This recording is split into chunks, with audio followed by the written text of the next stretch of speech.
Crianças de hoje, se elas, de pequenas, quase que recém-nascidas, já estão tiranizando os pais pela dificuldade que elas apresentam de não dormir sozinhas, querer sempre o colo para dormir, o que será quando chegar na adolescência? Porque na adolescência, o organismo sofre uma transformação tão grande que é como se colocasse uma lente de aumento, tanto nos defeitos quanto nas qualidades de uma criança, e com isso os pais podem se deparar com situações que, se comparadas na qualidade, são os mesmos problemas da tirania infantil, que o jovem fica um déspota. Agora, na quantidade, tudo isso muda, assim como muda o tamanho físico, assim como muda a sua capacidade de argumentar e a sua liberdade de agir. Se quando criança, na presença dos pais, os pais já tinham dificuldades para poder educar uma criança, como seria essa criança na adolescência se os pais, de fato, não se prepararem para serem educadores de adolescentes? Olha aí, educar crianças é muito diferente de educar adolescentes, porque os princípios que regem as ações das crianças, esse princípio muda. Na criança, tem uma base comum em todas elas, que é a dependência de adultos. E no adolescente, praticamente todos os adolescentes se sentem livres dos seus pais para fazer, entre aspas, aquilo que não deve. E como eles têm vontade, tanto a criança quanto o adolescente têm vontades, para realizar as vontades, na criança depende dos pais, no adolescente ele realiza essas vontades longe da visão dos pais, principalmente com seus amigos. Então, o que justifica as ações das crianças é muito mais o sentido da sobrevivência e da segurança. E na adolescência é muito mais a convivência com amigos e a vida social. Olha como muda. Quem colocar como sua maior importância para a necessidade de trabalho, por exemplo, a sobrevivência, ele se submete, o trabalhador se submete às leis do trabalho. Sejam quais forem as leis, desde que ele sobreviva com o que ganha no seu trabalho. Agora, quanto mais satisfeito estiver nesse nível da sobrevivência, o segundo nível para o adulto é a segurança. Primeiro, o adulto vai ver se consegue sobreviver fazendo o que está fazendo. Segundo, se ele vai ter segurança. Terceiro, os amigos. Como ele vai se relacionar, como ele vai ser recebido no seu núcleo de amigos, relacionamentos de trabalho, sua imagem social. O quarto é a autoestima, como ele vai se sentir realizado ou não fazendo o que ele tem vontade. E o quinto e último ponto da pirâmide de Maslow, que eu estou falando dos adultos, é a espiritualização.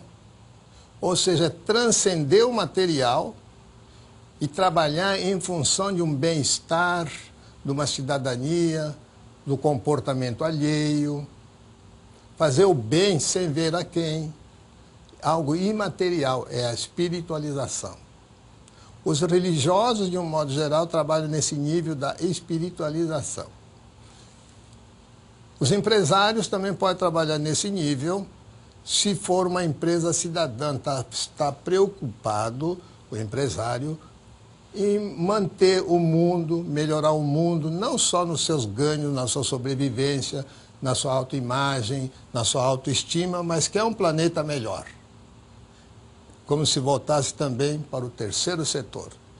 Então, essa pirâmide das necessidades, das ações, na criança, ela só tem duas bases, só tem dois, vamos dizer, dois níveis. No adolescente já tem mais. E no adulto são 5 níveis, estudado por Maslow.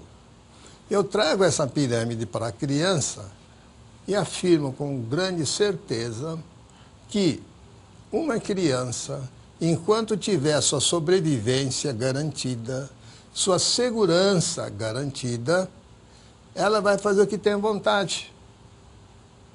Se uma criancinha faz birra de criança, ela faz birra porque sabe que os pais, mesmo com birra, vão dar de comer para a criança, vão amar essa criança, ela vai sobreviver.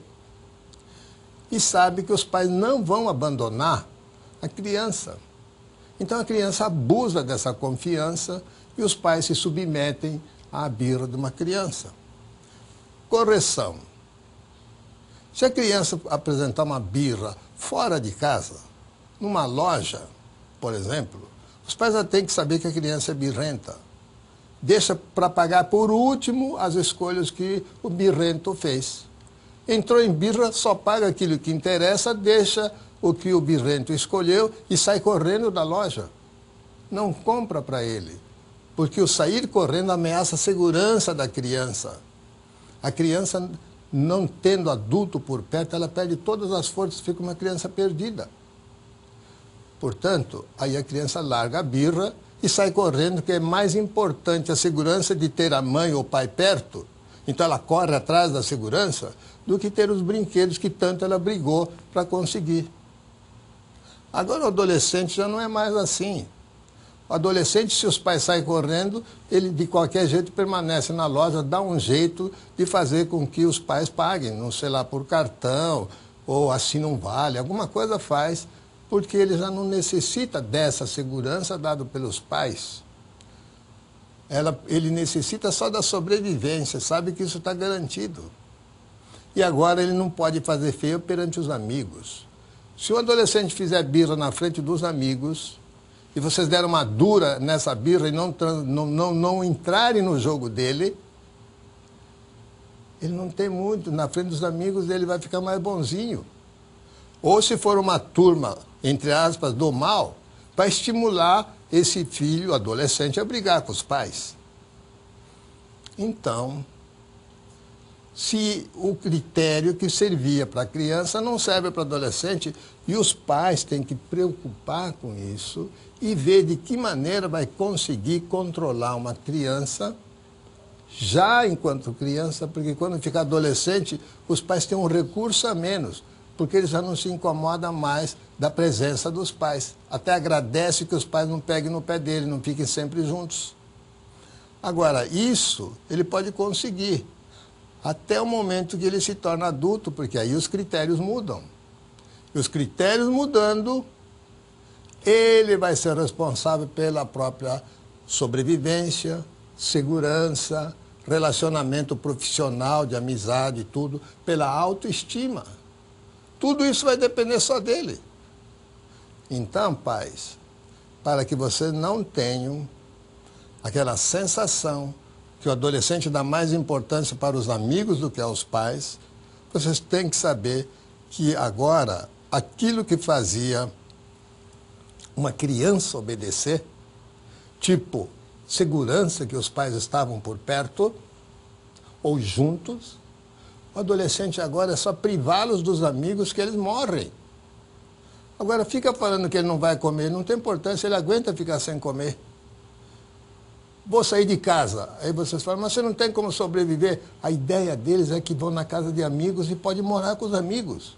É tão imaturo esse pensamento, que ele acredita que a outra família, por ser amigo do filho, vai ficar adotando um filho novo, adolescente. Não vai, mas na cabeça dele ele pensa que vai. E aí fala, não, mas eu fico um dia numa casa, outro dia no outro amigo, e aí ele acha que vai sobreviver. Então já não ameaça mais. O que ameaça é exatamente os amigos. Então, outro critério de funcionamento. Começou a fazer birra, começa a mexer na parte das saídas dele, saída com os amigos, baladas, vida social é muito mais importante do que no jantar, ficar sem televisão. O que custa ele ficar na televisão se o importante é ficar com amigos, tirar o computador? Se ele tem o celular, ele pode agitar o computador em qualquer lugar que ele for.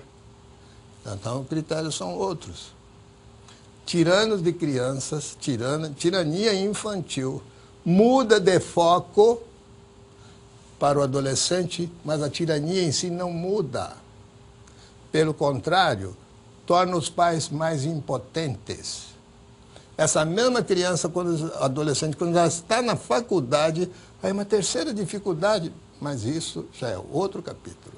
Nós estamos falando das dificuldades que o crescimento de um filho traz para os pais que não se preparam para ser educadores. Lembre-se, não adianta muito amor se não tiver competência junto. Até já, para o segundo bloco.